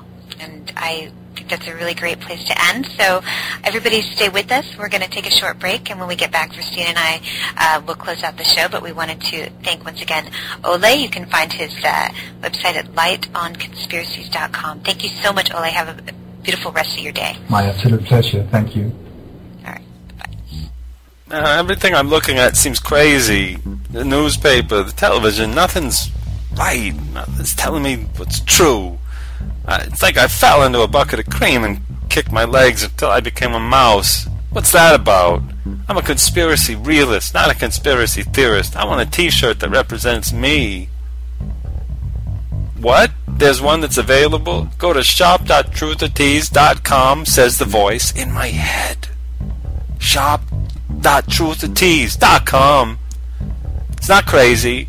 I'm not afraid to go on the internet and go to shop.truthertease.com. I'm not scared. I taken out bowling balls that look like you. That's what I said. Straighten out. Get your conspiracy realist t-shirt. Don't make me come over there. You look good. You look good. Welcome back. Thanks for listening to Truth or Talk. We just interviewed Ole Damigod of Light on Conspiracies, which you can find at lightonconspiracies.com. So hey, Virstyne. Hey, April. That was a really interesting interview. I had no idea he was at Bilderberg. Yeah. Now we have a Bilderberg insider, but I know. I just that must have been really interesting. Yeah, we actually couldn't finish asking him everything we wanted to ask him, so we're going to bring him back on the show for a second interview because sometimes we get guests on and they have too much. There's so much to talk about that we just feel like it's just incomplete. So we've scheduled a second interview in case you guys just stay tuned for a couple of weeks. We'll air that out and get that in there too. But yeah, I mean, we didn't know. I guess I didn't see that on his website when I was doing the research for this interview that he had been to Bilderberg and all of that. So it's good to get somebody who has an insight on that because we've always wanted to, and we've never done a show on it before. The Bilderberg group, these secret societies. So yeah, I mean, that's essentially what it is. I mean, I don't know exactly. When we get him on the second time, maybe we'll ask him to get into a little more detail about that. But yeah, I mean, these elite groups, they go in and meet in secret, and they have, and then they act like we're supposed to just think it's cool and normal that a bunch of rich people who control the lives of many. And if you think that sounds like it's too much, it's not, because you take Google, for example. How many people work for Google? You know, how many people's livelihoods are dependent upon Google? Many. And then not only the people that work for them, but the people that use their service, right? So we're all connected to them. So if the head CEO of Google is going to go and meet with a bunch of other rich douchebags, I'm sorry, they're not all, but some of them. But if you go to Bilderberg, like, I question you. And you know, but if that guy's going to meet with Bill Gates, and they're going to meet with Mark Zuckerberg, and you know, who invented, so they say, Facebook, but I don't even know anymore. After I've seen all these things where you realize that, you know, Stephen Jobs really didn't invent the Macintosh, and you realize that, you know, Bill Gates really didn't invent Microsoft, and all these people. You go, did Mark Zuckerberg really invent that? I don't know. So I don't mean to be like making everything's a conspiracy. Cynical, but at the same time, it's like, it's hard not to imagine that. Because I throw Mark Zuckerberg out there. I'm gonna use this spying tool real quick and look and see if he's been to Bilderberg. I feel like he has, but I'm saying that and I'm not sure. So, but go on. He was at Bilderberg in 2012. Big surprise. Feeling surprised, but I'm just saying, when these people get together and they control the media, and they control the social media, and they control the lives of those who work for them. They have many, many, many employees. Those people feed their families because of the existence of this corporation. Then how can it not be a little questionable that they meet together in secret? Do you know when they can? I mean, it's like, how you're controlling so much, and I don't know, but well, that's kind of like the other day I was looking at this guy interview this. He was interviewing somebody that funded a medical study. Oh, it was the studies. Oh, I know it was. It was the documentary talking about the electromagnetic right frequencies. And did you see that? No. Anyway, they were talking about that the telephone companies and electronic companies fund the studies that say that there's no that EMFs are safe for people. Oh, right. Yeah, you know, and I'm just basically like, well, and even one of the guys asked the head of marketing. He was like, well, isn't that a conflict of interest? You know that, yeah. And he's like, oh, well, there's a potential conflict of interest. I'm like, no, motherfucker, you know that there's a huge conflict of interest. Right. You know, but it's interesting how he used his words, but I'm like, you're a liar, you know, come on. Right? Right. Why would you fund a study like, you know, that's, anyway. It's true. It's that way across the board, though, right? Yeah. We see that time and time again. With the vaccine industry, it's the same thing. That's who funds the study for the safety studies on vaccines. That's who funds the studies pharmaceutical companies. The pharmaceutical companies. You know, the vaccine manufacturers. That's who does it. And so it's like, of course they're buying. It's the same tobacco science over and over and over again. You know, the cigarette industry for years and years and years were the ones funding their safety studies, right? So then they could say, well, we can conclude that it doesn't cause cancer. For years and years and years they said that. You know, even though people were dying right in front of them and winning lawsuits that they could, saying that they died from smoking their cigarettes, you know. I don't know if all tobacco smoke, I've actually heard recently that it's not necessarily tobacco smoke that makes people sick. It's just how the cigarettes are manufactured. So I haven't delved into that enough, but I'm kind of curious as to why that is, because it does kind of make sense, because tobacco is a leaf just like hemp or marijuana. Well, the smoking of the tar can mess with your lungs, but they also put additives in cigarettes like urine and fiberglass, and you know, I've read that little bitty pieces of fiberglass, when you inhale them, they're like, make holes in your lungs, so it makes it even more addictive. It's for some reason the reaction with the fact that it has in your lungs, and then you smoking the tobacco makes you more addicted, become more addicted to the tobacco. Right. Yeah, exactly. They haven't. they have something in there that causes it to become more addicting. But I think like tobacco smoking, what some of these people are saying is that it's no more so dangerous than smoking marijuana, because in that case, smoke will always put tar into your lungs. Just even if you breathe it, if somebody's barbecuing next door, I mean, those kinds of things is gonna happen. But I think they're saying it's not any worse. But I don't know. I haven't looked into it, so I can't speak on that for sure. But but I think a little bit. I guess what I was trying to say was the additives. They're bad.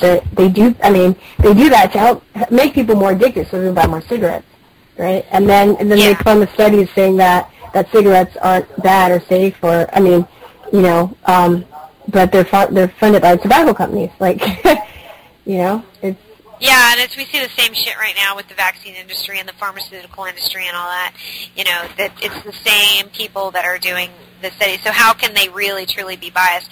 And like with what we were talking with Ole about, I mean, all these assassinations, the forensic research and the studies and on who did it's all by the people who probably are in the intelligence community, the ones who are actually controlling these assassinations. If the CIA is funding it, or if they're the ones that are actually factions of the FBI are actually performing the investigation, it's like, well, really? Do they want to indict themselves? I doubt it, It's so funny. No, but when you brought that up, I was talking the other day about to the children that I teach about corrupt policemen, and we just basically, when I say people are people, so there's gonna be good people and bad people, no matter what profession. So I'm not teaching them that all policemen are bad, but I was like, in this case, I'm like, I was saying, not all cops are bad. Some are good, some are bad, but they're people. And this girl was like, what? They're bad cops? Oh, wow. Well, she's a kid, and I was like, well, yeah, She goes, well, do the other cops tell on them if they're bad? Aww. I know. Like I would, yeah. I know, but I was like, not really. It should be that way. But it's not. Right. And we can get into all the myriad of reasons why they wouldn't. Sometimes it's because they're corrupt too. Sometimes it's because they're just afraid. So. Oh, shit. Yeah. I'm sorry. I lost the call. Oh, you're back though. Yeah. That's okay. Fine. But yeah. That's an innocent child. Making a comment like that, which is cute. And you don't want them to hate all cops because, God forbid they would ever be in a situation where they would need help. Yeah. You don't want them to be afraid to go up and ask a cop. But at the same time, people are people, like the song. Exactly. That's what everybody needs to get. Like I look at, war, and when people talk about other countries that maybe that they're detached from, and they'll say things like, well, that's who cares? It's not me. Like a group of people need to be killed. Right. It's like these people don't have wishes and hopes and desires and dreams and love their children. Just like anybody else. So they're people. Yeah, exactly. But a lot of people don't. Well, they do. Everybody's kind of in a what would you call it? Like these authority figures or deities or godlike, as we've done our shows recently talking about the religions and how these things become religions. These people become like their priests or their preachers or their gods, and whether it be in law enforcement or anything in the science and medical industry and so on and so forth. People don't question them because they think that they are godlike, or they're beyond reproach. They're like and we see that in the church too. They don't question the priest for molesting the kids because they're godlike. They're the step below the God, or who they think is God, and but not us. That's not what we do around here. Around here in Truth or Talk, this is our job to question these people and to bring light to it, and hopefully give everybody inspiration and hope to that we can actually overcome it and find a little bit of freedom and a happiness in our lives. I hope that's what we help put out there. Yeah, I'm not really about that, so. That stuff's aight. Yeah. You know, freedom's okay. Living a healthy, long life is just aight. It's all right. But, yeah, it's just okay, whatever. Everything. So, everything, I'm totally kidding. I'm just being goofy. Yeah, of course it is. So, but yeah, these guys, you know, they're all in some secret society, cabal, or whatever. And it's interesting, I brought up Mark Zuckerberg, who is the founder of Facebook, or created Facebook, so goes the official story, who knows. But anyway, I have no reason to believe that he didn't. You know, did you ever see The Social Network? Yes. Kind of, the same thing that happened with, like, Steve Jobs.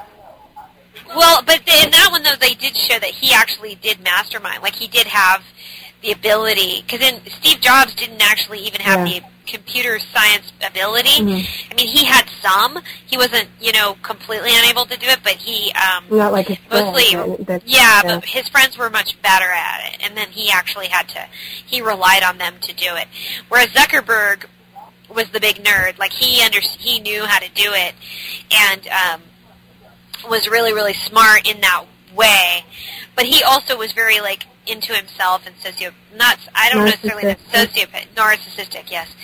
Yeah, and kind of a prick, you know, and did sort of backstabbed his friend who'd helped him. And his friend wasn't necessarily, according to this film, The Social Network. I kind of enjoyed this movie. I thought it was pretty good, pretty well written. Yeah, it was. But it was good, right? Yeah, it was interesting. The first line is the greatest. He's having the conversation with the girl that he's dating, and she finds out how shallow and just selfish he is, and then she says, "You know, you're going to spend the rest of your days thinking that people are going to hate you because you're a nerd, but you're not. You're not. They're not going to hate you because you're a nerd. They're going to hate you because you're an asshole." Maybe I'm paraphrasing, but I was like, "That's the best." That was a great line, because it was really true. Yeah, because I've run into guys like that who have, and I still have known some people from time to time, you know, as an adult, that kind of have that bitterness about, like, oh, I'm a nerd, you know, people don't like me, people don't like me because I'm just so smart, and I'm just so smarter than everybody else, then, you know, nobody likes me, they hate me, and they're jealous of me, because I'm so smart, you know? Yeah, you know, it's because you're a fucking asshole. There are people that are smart, and they have people skills, and they're, you know, that's another type of intelligence that's not really acknowledged. And actually, most people that are successful have, you know, have better emotional intelligence. Yeah. You know, really high emotional intelligence. You know, they have to be able to be outgoing. And anyway. No, you're absolutely right, and I've known people like that too. You know, who think that it's just because they're smart that you don't like them, but then, or you know, you just don't get it, or you can't take it, or whatever. But but that, you know, and that was his type of character, and so she calls him out in the beginning of the movie, and I don't know if I'm sure there was some embellishment in that, you know, that it wasn't a documentary or anything. It was a film that was fiction, but I guess, like, there was a moment where he was writing in his blog, and he called some girl a bitch, and that was the girl that that character was based on. So he had some girl, you know, piss him off, and then he got mad, and so he called her a bitch.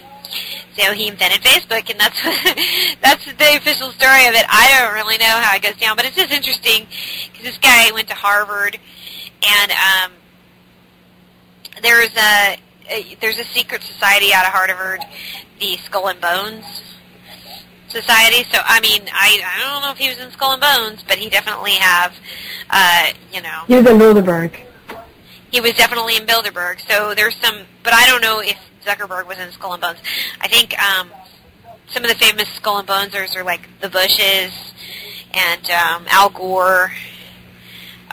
John Kerry, right? I think I've heard. Yeah. So some of these guys are Skull and Bonesers. They go to Harvard, and they get in on all that. So anyway, so people are people, and we're just about out of time here. But we want to thank everybody for checking us out and listening today. Our guest is Ole Damagord, Light on Conspiracies at lightonconspiracies.com. So please check his stuff out, sign up for his newsletter. And until next time, peace, truth, and love, y'all. Peace, truth, love you guys. Bye-bye. Bye-bye. Excuse me. It's our future.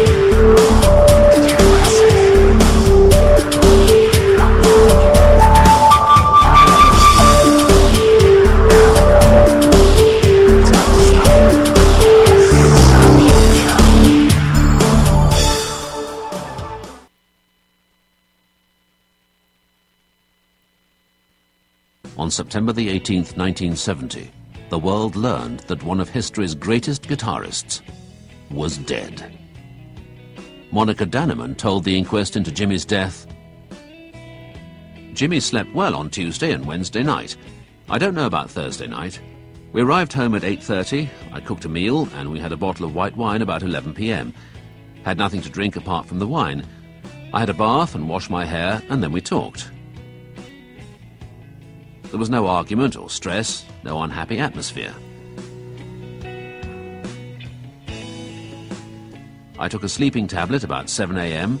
I made him 2 tuna fish sandwiches, and we were in bed talking. I woke about 10:20 a.m. He was sleeping normally. I went to get cigarettes, and when I came back, I got back into bed. He was breathing and his pulse was normal, but I could not wake him. Jimmy. Jimmy. Jimmy. Jimmy. Jimmy. Oh, fucking hell. Jimmy!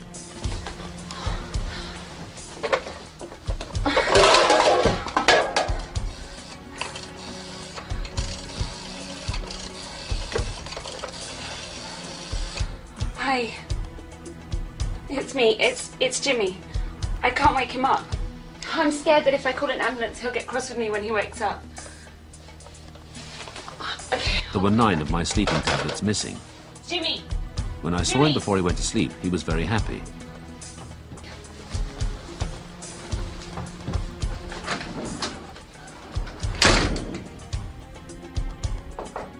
The ambulance didn't arrive until 11:30, and the ambulance men reassured me that Jimmy would be all right. I can't wake him. What's wrong with him? Please tell me what's wrong with him. He won't move, he won't respond. Jimmy, come on, what's wrong? Has he been drinking? Don't worry. No, he hasn't been drinking anything. We had some white wine with dinner and that was it. Don't worry, Get darling. him there as soon as you can. Can you tell me what's wrong with him? Well, we'll find that out. He's not going to die, is he? Don't worry. He's not going to die. Okay, Be careful, 2, careful with him. 3. Careful with him. Okay. Oh my, Jimmy. He is going to live, isn't he? Yes. Can I come with you? Okay, how long? I'll be 1 minute. He is going to live, isn't he? Really, don't worry about it. We'll just take him down to the local hospital and have him checked. Can I come with you? Yes, Yes, we get dressed quickly, though. Get dressed. Okay, you just look after him, alright? Jimmy, oh, don't worry, babe, I'm going to be with you soon. I travelled with Jimmy in the ambulance all the way to the hospital and waited in the car park for news.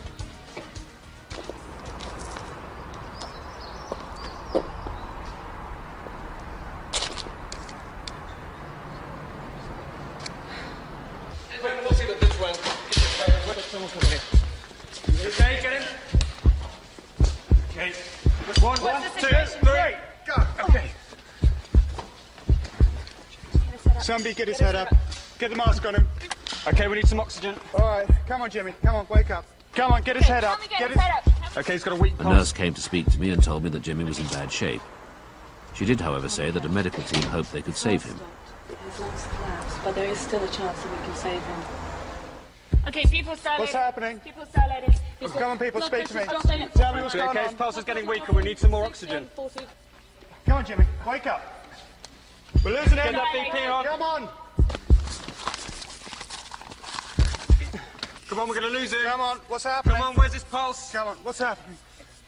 Get some more oxygen to him now. Come on, we're going to lose this guy. Come on. Come on, Jimmy. Okay. Okay, we're losing him. We need more pressure. Come We on. need more pressure now. Blood pressure's gone. Stop. He's dead. There's no pulse. There's no Okay. pulse. Are you going to call it? Time of death. Despite the doctors 12:45. working furiously to resuscitate him, Jimmy's life could not be saved. The news of Jimmy's death was broken to me by a nurse in the car park. It was only when I saw Jimmy's dead body but I could believe he'd passed away. The headlines screamed that Hendrix had died the typical rock star death, a drugs overdose amid fame, opulence, and decadence. The inquest found that Jimmy had died from inhaling his own vomit after taking Monica's barbiturate sleeping tablets. The inquest accepted completely Monica's story, but left an open verdict, which meant that the actual circumstances of the death could not be determined. Monica was the only witness called. None of the medical team or ambulance men were consulted. After Jimmy's death, rumours abounded. One had him overdosing on heroin at a friend's flat and his body taken and placed in Monica's flat. Another had him flown to Hollywood, murdered, and flown back on a private jet. And yet another rumour had him die at a famous rock star's apartment with Devon by his side. However, 22 years later, Steve Roby and Kathy Etchingham traced the ambulance men, Reg Jones and John Sewer. They insist Danneman was not at the flat when they arrived, and that Hendrix was already dead.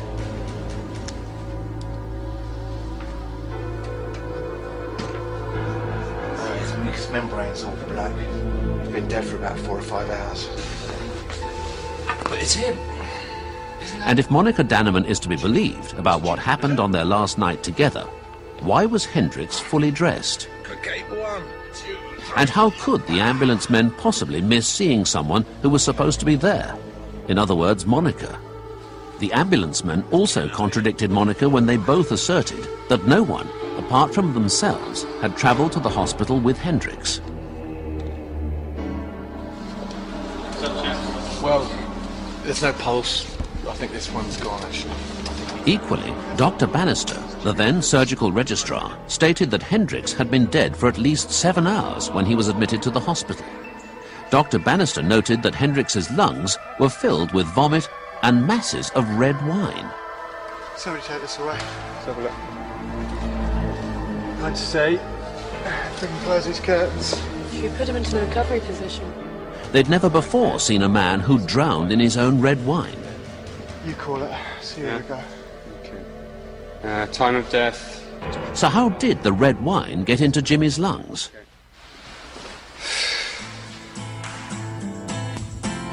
The 60s and 70s were turbulent political times, and now compelling evidence has emerged that points to a sinister coalition between the United States government and organized crime, set up specifically to murder prominent leaders of the new youth culture, including rock musicians. Jimi Hendrix was killed for 2 reasons. First of all, he had made statements in the teen press calling for the Black Panthers to go to Washington, D.C. and shoot the place up. Secondly, he had done a benefit for Bobby Seale and the Chicago 8. And that got the attention of the FBI and a program called COINTELPRO, which was a surveillance and assassination program. And it led to the murder of 28 Black Panthers. Tupac Shakur makes 29 because he was a Black Panther. Hendrix linked up with the Black Panthers, and for that reason, he was a dead man. COINTELPRO was fostered by J. Edgar Hoover, the chief of the FBI for a very long time, in the late 1950s.